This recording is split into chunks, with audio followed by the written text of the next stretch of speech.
Hey,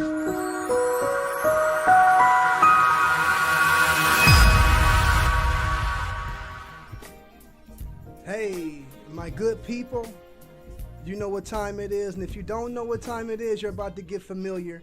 I'm Rob Pasker, representing the Young Realtors Division of NAREB for YRDtv. So for you all that do not know, NAREB is an acronym for the National Association of Real Estate Brokers, the oldest and largest African American real estate trade association in the country, comprised of over 90 local chapters across 35 states. The Young Realtors Division of NAREB was founded in 1996 with the mission of redefining the real estate culture for tomorrow's leaders by empowering the youth and communities through wealth building, career exposure, mentorship, professional development, and leadership training. With YRDtv, we are excited to have the opportunity to provide unique programming that will highlight and celebrate relevant information, policies, and real-life stories surrounding Black real estate in the United States. So this is a whole movement.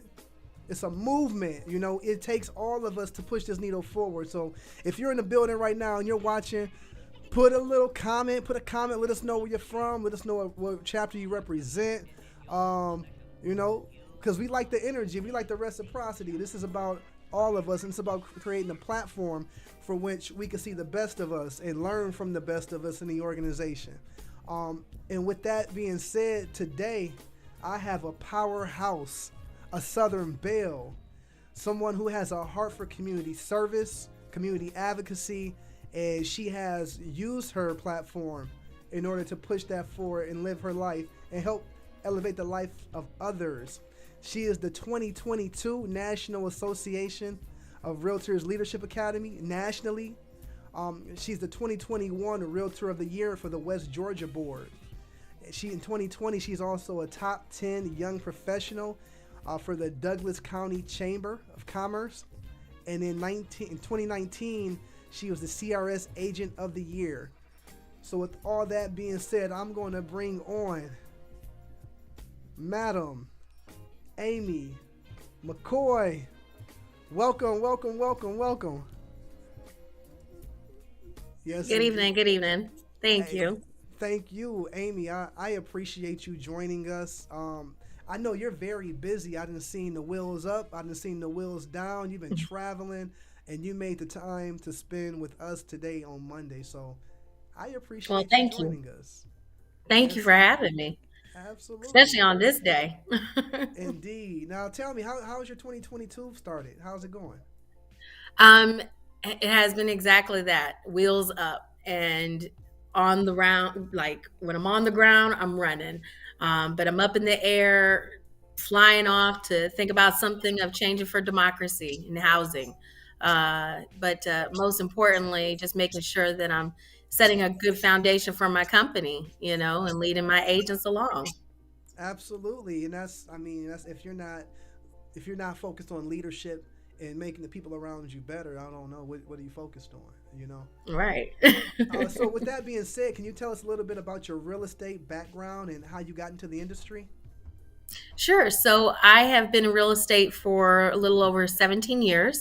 I been a broker of my own company since 2023. I'm sorry, 2023, 2013, but have been involved in advocacy since then. I realized it was needed if I was going to lead the charge of my own company.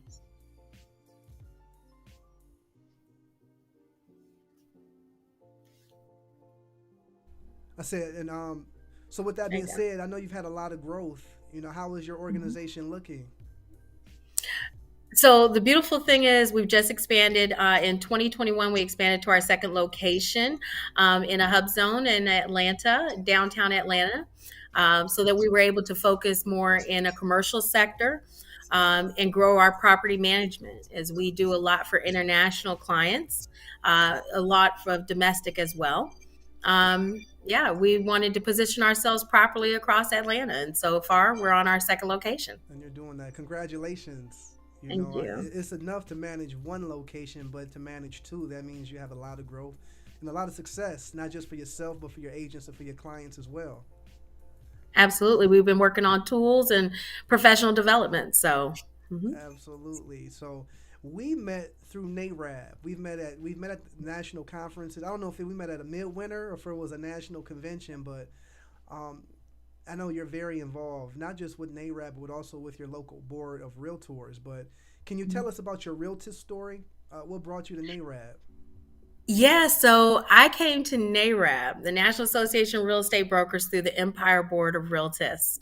Um, Several of the past presidents had reached out, and members that were part of the organization said it's a great thing to be a part of. You felt like a sense of community, and it just so happened to be that MidWinter was in Atlanta, and under the Jeffrey Hicks administration, President Hicks even did my uh, uh, acceptance into the West Georgia Board of Realtors, installed me as president.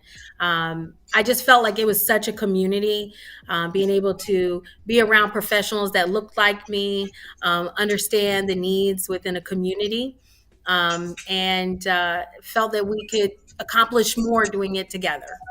And that's what I felt at Empire Board of Realtors. Absolutely. And now you're involved at the national level. I know you're heavily involved with the technology behind the scenes. Yes, I am the technology chair for National Association of Real Estate Brokers, and I am really excited of where we're going to be taking it this year. So I'm very excited. We have had a lot of people reach out to become uh, committee members and are excited to give their efforts, and that is more than anything what we hope for in volunteer organizations. So I'm glad that many people are empowered enough to want to pick up the torch and help. So, Absolutely. So NAREB was founded in community advocacy. So how does being involved with NAREB, how does that marry with your passion of community advocacy? Or how have you used community advocacy, to drive your career? well, I realized that if I just focused on me, myself, and I, then my dollars would probably be just enough to support me, myself, and I. But when I took just myself out of the perspective, um, out of the picture, and just thought about what it would be like to live in a community, like what kind of community I wanted to live in, and I realized that that's not the community I live in. And if I have an opportunity to influence in the state of real estate, which happens to be the number one vehicle that moves resources in and out of a community, then I should be taking this career profession seriously. Um, and what are ways that I can create the type of change I want to see in my community, so that way it gives everyone the opportunity for private property rights. Um, and I just felt like especially with the new pillars within NAREB under President Pope, Lydia Pope's direction, I think we're going to accomplish some really big charges this coming up year. And I'm really excited for what's ahead. And I just really hope that we'll gain more members to want to be a part of it, because it's happening. Absolutely. And, I always say that NAREB is one of America's best kept secrets. It shouldn't be a secret. Mm-mm. It shouldn't be a secret because I can just say what I've gained from being a member, from serving. It's allowed me a Mm-hmm. platform to serve more people, but it's also putting me in contact with people, helped me build relationships that have helped me grow my business. Just being motivated, being inspired, and also, being able to pick people's brains as well. I couldn't imagine my career without NAREB. I recognize that when I got in the industry in 2004 and where we are now in 2022, I recognize that we're not the same type of industry. Yet our numbers as Black Americans have not changed as much as when it was when the Fair Housing Act is passed.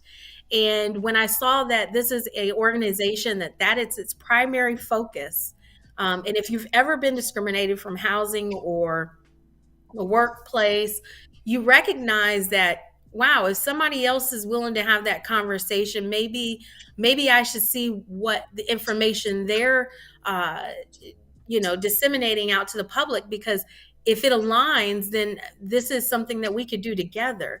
And so I'm learning a lot within leadership there. learning a lot of different histories and backgrounds from the many chapters that the organization has across the country. But I recognize that the stories are very similar across the nation.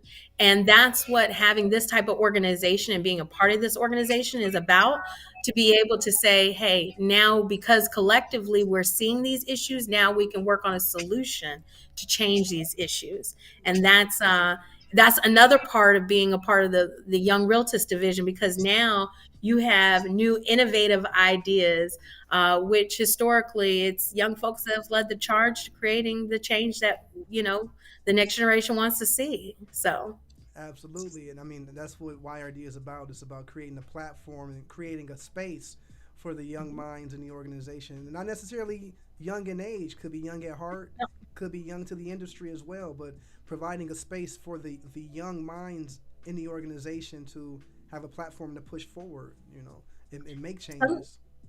sometimes we're blinded by repetitive habits, that we get stuck into a way of thinking. And sometimes someone coming in from the outside can probably give a different perspective of the way that things have been done. And so, yeah, being a part of the Young Realtist division, I love the ideas that are flowing, the creative, unique ways. I love Realtist TV, Young Realtist TV. I think it's amazing, and I think everybody's doing a great job to make sure that we continue the fight for democracy and housing. Absolutely. So speaking of that fight, your name rings bells, your words hold weight. Mhm. You're going to be published with Inman soon in regards to appraisals, which is an issue that the black families and black communities deal with. Can you speak a little bit about those issues that you're seeing out there? Absolutely. So one of the things historically that we find, along with redlining and where housing is for Black America, Brown America, API America, like there has been a systematic problem, and we've been hearing that appraisers have had issues with trying to find value in a certain community. Well, I use the example of my own community I live in, giving my own personal testimony to it, along with neighbors that were a completely Black couple in their experience, and then a biracial couple in their experience, and I myself am biracial. So just being able to share what that experience was like, and realizing that this story is, again, not different across the nation. However, we're seeing that the hurdles to be able to get through to find the right ways to dispute, have it seemed to be a moving target. And how and when will we get to the root issues? And I think it's definitely a thing that we need to be bringing a lot more attention to. As the reporter said, that the moral of the story is we need more anti-racist real estate professionals to recognize when we see that type of behavior happening, and to be able to direct our clients and consumers to make those changes, those corrections, because it's just as much mortgage fraud to overvalue a home as it is to undervalue a home, and it's not right. Absolutely. I mean, that's an issue, like you said, we deal with all across the country. And Mhm. I know something that I've seen is, like you said, we need more anti-racist real estate professionals, but the barrier to entry into being an appraiser is higher. It's harder to be an appraiser than it is to be an agent, and in most Mhm. cases, a broker. Because of the apprenticeship that you have to do. So, and that's why another reason why I love NAREB, because of our affiliates. They push to put anti-racist people in these positions within the industry. So, shout out to Nesri, our appraisal affiliate, and I know they're working to get more black appraisers involved with the industry. And so we shall see. We shall see. Absolutely. The biggest thing is it's providing knowledge. We need to be able to have access and resources for people to understand when they see something that is not correct, or if they have this gut feeling that maybe this doesn't look right. How do I challenge that? How do I go find information that says, hey, that feeling I had, it wasn't right. And this is how I can report it.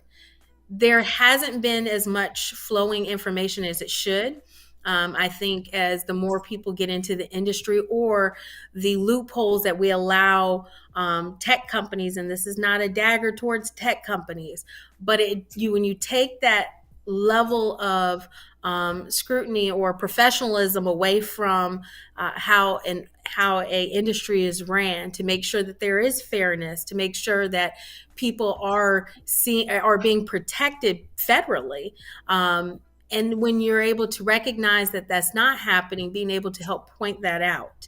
And so I think educating more and having access to appraisal classes, looking at the way the module systems are being out there. I think there's a lot that we'll be able to take from history to show that where the improvements are needed.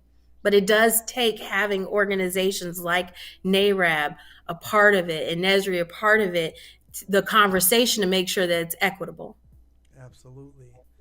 Absolutely. So I know, like you said, you said earlier, it can't just be about you, and you have used community advocacy as a way to not only just make your, not only build your business, but it's more so about making the environment around you a better place to live, a better community in general. Um, and you've had a lot of success. So, like, what other tips would you give to a real estate professional that's looking to elevate their career? Well, first of all, we always hear find your why. And my why is to make sure that the next generation lives in a more cleaner, safer, and environment that works for their financial and family needs, where they don't have a level of hate stigmatizing the value of their worth or life. And so, where this legacy goes for me, is only to see because of my active work within advocacy. We sometimes look at that one day we're able to volunteer, but you never know what happens in that one day that we make available that can actually inspire you and empower you to continue to grow. My theme through my presidency was aspire to inspire, because I believe that sometimes your actions may be what guides the next person to realize how and they can be great in their life, and how it can affect the next person. So I hope that everything that I take within this organization, that I take with all the organizations I'm affiliated with, and I hope that I'm able to use the power that I have within that to continue to influence greater positive vibes for everybody. Absolutely. Well, I can tell you that we appreciate you. We appreciate your energy. We appreciate your diligence because, like I said, I know you do a lot of work behind the scenes that a lot of people don't see. But I Yeah. see you. We see you. We see you. Thank you very much. You Absolutely. don't hear those often, but let me tell you, it feels great when you know that someone does. Oh yeah, you stay grinding. Don't get it twisted, and then you might even hop on the mic and bless us too. Absolutely. Uh-huh. Always, always for it. So, Absolutely. So I do want to thank you for your time. You got anything else you want to share with the people? hey, make sure you get out and volunteer. Make sure you read these housing statements, these housing reports that come out. Get involved in your community, and most importantly, make sure that your community is registered to vote and that you get out and vote at the next election. It is very important. And when you watch how these reports are going, you trust me, you don't want to sleep. You want to get out there and get more people involved, because democracy is at risk, and it starts even in housing. So please join us, the National Association of Real Estate Brokers. Join the Young Realtors Division. Most importantly, get involved in your community. Absolutely. Well, hey, all of that. I second all of that. You're an inspiration. You're Thank a you. role model. You're an inspiration. You just keep doing what you're doing because you got a lot of people that are being in the tracks behind you, just watching you and moving forward as well. Well, I tell people, at my hometown realty group, we are community advocates first, and we sell homes along the way. But I'd like to invite all those that live in Georgia. We're a part of the Dollar and Power community. And so if you are looking to invest in commercial real estate, give us a shout. DollarandPower.com.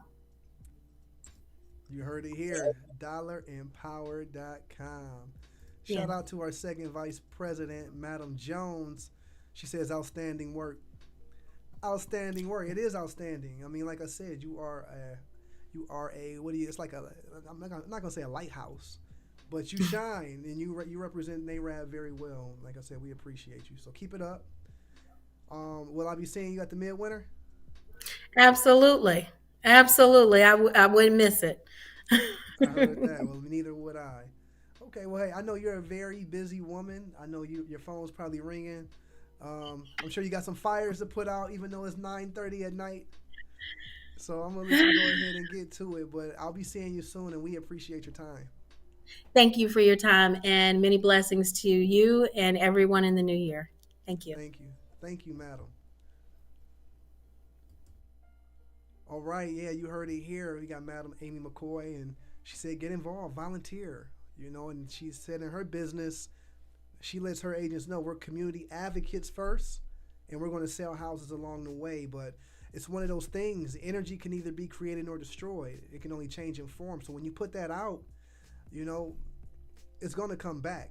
It comes back with blessings. And when you're dealing with families in regards to housing, we're talking about helping families create financial foundations that lead to transformational wealth as well as generational wealth. And so, as real estate professionals who are community minded, we are doing God's work out here. We're doing the work that is literally helping people change not their lives, but their children's lives, and their children's lives. And for every family that we help in the families. We now start to help communities, which means we start to help towns and cities. And before you know it, we're changing the country, and that's what we're here to do, is move the needle forward, create democracy in housing, because democracy in housing leads to democracy in other areas. So I second what Madam McCoy said, get registered to vote. Make sure that the people in your communities are registered to vote, because that's where the changes happen. So we appreciate her. As far as coming events are concerned, we have our YRD General Body Meeting next Tuesday, the 25th, 6 p.m. Get locked in. Hit the link in the bio to join YRD and get on that mailing list, because you don't want to meet it. We have a top producer out of Houston that's going to come through and give us some gems about how he's built his brokerage up. Because if you're not looking to grow, what are you doing? If you're not growing right now, what are you doing if you're not growing? Also, you already know, MidWinter Conference coming up March 1st through March 4th in San Antonio, Texas. There's going to be a lot of education, a lot of fellowship, a lot of love. You don't want to miss it. You don't want to miss it. So be there or be square. Registration is still open. You got about a week to register. So go ahead and get in there, because I want to see you there. So with that being said, I appreciate you all spending time with us today. We want to thank Madam Amy McCoy for coming through and blessing us. And we'll be back next Monday with another hot one, YRDtv. It's a takeover. Yeah, Rashida, it's a takeover. Get with it or get left. Let's go.